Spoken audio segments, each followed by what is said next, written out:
বাংলাদেশের স্বাধীনতা সংগ্রামের দীর্ঘ ইতিহাসের অনন্য একদিন ঐতিহাসিক মুজিবনগর দিবস উপলক্ষে ইতালি আওয়ামী লীগের আয়োজনে আলোচনা সভা অনুষ্ঠিত হয়েছে। ইতালির প্রতিনিধি আমির হোসেন জানান, হাসান ইকবালের পরিচালনায় ও ভারপ্রাপ্ত সভাপতি হাদিউল ইসলামের সভাপতিত্বে সভায় বক্তারা মুজিবনগর দিবসের গুরুত্ব ও তাৎপর্য তুলে ধরেন। বক্তারা বলেন, বাঙালি জাতির পরাধীনতার শৃঙ্খল মুক্তির ইতিহাসে এক অবিস্মরণীয় দিন।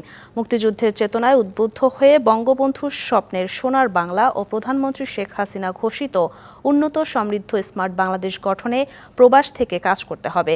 আলোচনায় ইতালি আওয়ামী লীগ, মহিলা আওয়ামী লীগ, রোম মহানগর আওয়ামী লীগ, যুবলীগ ও ছাত্রলীগ সহ মুজিব আদর্শের নেতৃবৃন্দ উপস্থিত ছিলেন।